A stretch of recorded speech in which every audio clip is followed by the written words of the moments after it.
we will get our football program back to a place that everyone across this state will be proud to say that they're an Arkansas Razorback. Sam Pittman now out as the head hog in Fayetteville, and it's a familiar face taking his spot. Hello, and thanks for joining us here at 6. I'm Rolly Hoyt. And I'm Faith Woodard. Bobby Petrino now the interim head coach following this weekend's 56-13 loss to Notre Dame. And today the announcement was made official as he spoke to the media for the first time. THV11's Tyler Cash joins us here in the studio as the controversial coordinator spoke and what the next 9 weeks might hold. Tyler? Yeah, all we know for sure in that time span is that Arkansas will play 7 football games and have 2 bye weeks. That's how you get to 9 before the end of the season. You got to imagine that the Razorbacks have to win a good chunk of those for Bobby Petrino to get the interim tag removed. And while he is, coaching the team, Hunter Yurachek will be searching for his head coaching candidates. For now, though, that's what Bobby Petrino is doing. He's coaching the team. He met with the team as head coach for the first time today out in Razorback Stadium. And, well, that's where we find Nick Luttrell. Nick?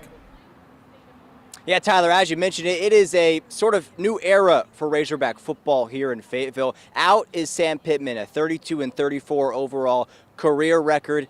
Out in his 6th season in, as you mentioned, Bobby Petrino, the longtime head coach from 2008 to 2011. Was fired in 2012, back as an offensive coordinator, and now looky here, he is the interim head coach. At least he's the head coach for the time being. That's something everyone's probably still getting used to, and you can imagine that it's been quite the last 24 hours or so for the players as well. Petrino today talking about his message to the players and his team.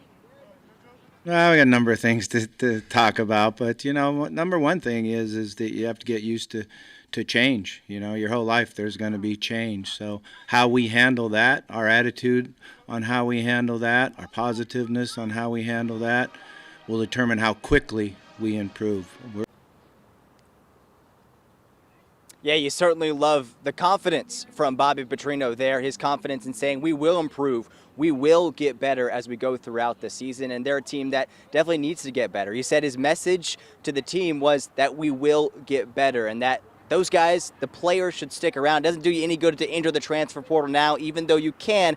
Doesn't do you any good. You can now play for, even if you're maybe going to leave next season, you can play for now. You can play for some good highlight tape at least for the rest of the year. But it was certainly time for a change. Out goes Sam Pittman in Bobby Petrino for now. All right, Nick, thank you. Well, the news has fans all across the state and in Little Rock talking, with many still processing the changes. Yes, some are remembering those glorious seasons under Petrino and thinking long term. Others, though, are looking at different names across the nation. And THV11's Maya Ellison hears from the local boosters and a former Razorback. For the Razorbacks, the last 24 hours have been, busy. It's been a difficult start for sure. On Sunday afternoon, Arkansas athletic officials announced the release of head coach Sam Pittman. Former head coach and current offensive coordinator Bobby Petrino will fill the role as interim, a move that has fans talking. Maybe you have heard Bobby Petrino hadn't even had a press conference, he's already fired 3 coaches. Wow! Like at Monday's Little Rock Touchdown Club, where many didn't hold back on how they feel. Disappointed, for Sam. He did the best he could, and, sad for him, but it's time to move on. Sad because I really did like Pittman, but I do think it's a good opportunity to go a different direction. Along with Pittman, 3 defensive coaches were also released, a topic Petrino and athletic director Hunter Yurachek addressed Monday. We're in a tough spot today. This first meeting is going to be really tough because there's a lot of guys in that room that are going to be disappointed with the change. I just want to see dramatic improvement just in the effort. How are they going to gel with the players now? And then again, the guys we may lose, we don't know how all that's going to happen when you bring new guys in immediately like that, and to build that trust. That's Pulaski Academy head football coach Anthony Lucas, a former Razorback wide receiver from 1995 to 1999 who also played through a coaching change at Arkansas. I just don't know, and I don't understand what has happened up there in Fayetteville. And all you hear is a lot of people talking about what happened to our defense just a year ago. Lucas says the biggest piece of the story are the ones fans don't see. Well, we don't know what's going on in the locker room. We don't know if they're holding each other accountable. And the next thing that scares me too now is when a coach leaves, the transfer portal is back up and now. So now we're sitting back seeing who's going to be out and what's going to happen. But in spite of it all, he hopes the Razorbacks can finish the season strong. They have to be willing to dive in and buy into what these coaches are teaching if they want to win. If they're being selfish and not saying they are, if they're selfish, then the program is going to continue to fall. In Little Rock, Maya Ellison, THV 11 News. All right, Maya, thanks. As for Petrino's chances of keeping the top job, Juracek did say the school would hire a search firm. And those headhunters may eventually submit the recommendations to a search committee. Before we get to weather, we do have quite the bottleneck situation happening in the city of Conway. Here's a live look. This is near, you see the exit Skyline Drive. We have an accident that's reduced traffic down to just the left lane to get past that traffic congestion zone, but this goes all the way back to really as you enter into Conway going westbound on Interstate 40. Got lots of sunshine out there, and that has helped the temperatures warm up unseasonably warm today. Lots of highs topped out into the mid to upper 80s. Now we're at 83 in Little Rock, 82 in Hot Springs, 85 in Searcy, and 87 in Pine Bluff. Your hour-by-hour forecast features clear skies, temperatures falling down into the 70s shortly after sunset. And tonight, with increasing clouds late, will settle down into the low 60s to begin your Tuesday. Now on Tuesday, expect a mixture of sun and clouds. That'll filter out the sun from time to time, but the temperatures will still be not feeling like the last day of September as the highs climb up into the mid-80s. I'll let you know if there's any cooler temperatures in my 7-day forecasts coming up. Nathan, thank you. A warning from state lawmakers to their counterparts in Washington tonight. Get a funding deal done and avoid a government shutdown. Leaders in the Arkansas General Assembly expressing their concerns in an open letter to Republican and Democratic congressional leaders, especially in the Senate, saying that a shutdown would, quote, deeply harm hardworking Americans. They'd argue that holding federal funding hostage is not just a Washington, D.C. debate for political points, and that it has, quote, real and immediate consequences. Of course, the deadline for lawmakers in Washington to sign a deal is tomorrow.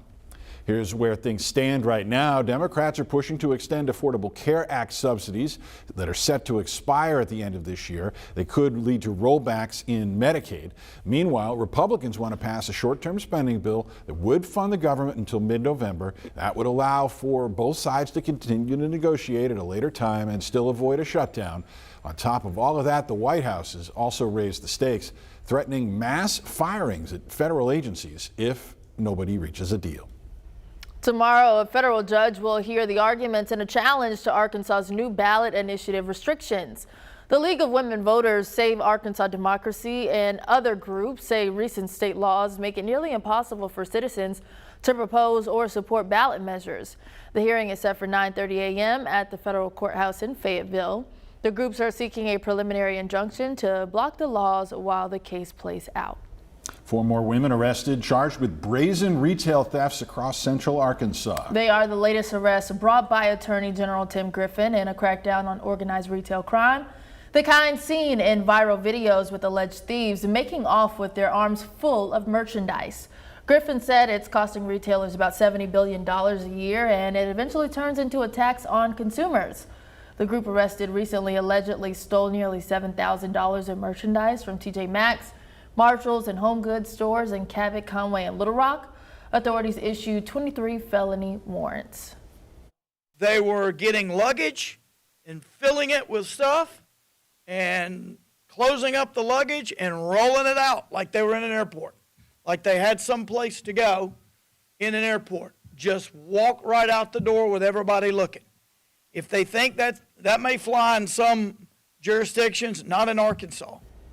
Over the past year, 50 people have been arrested in the retail theft crackdown, with 91 of them facing felony charges. Meanwhile, U.S. Marshals are looking for this man, 27-year-old Jamal Warren. He's wanted for murder in a homicide case dating back to 2021. They say he's roughly 6'1", 230 pounds, but is to be considered armed and dangerous. If you see him, call police. And an update on Robert Lackey Jr. as he is back in custody. Pope County deputies located him in Russellville and arrested him without incident. Authorities had to track the 45-year-old down after a clerical error allowed him to walk out Friday while being booked on drug-related charges.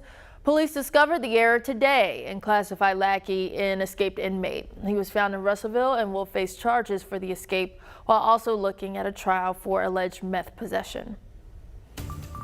Snake season. Ugh. Well, it's not over yet, and my experts say cooler temperatures may mean more bites this fall. What you should do if you or your pet gets bitten. It's coming up after the break. And now that we're in the fall season, we're losing 2 minutes of daylight per day. The October 1st sunset here in Little Rock, 6:52. Daylight saving time comes to an end the 2nd of November, sunset 5:14, and the earliest sunset 4:58 on December 1st. Along with that loss of daytime light, we usually see cooler temperatures. I'll let you know if that's in the forecast anytime soon. Coming up.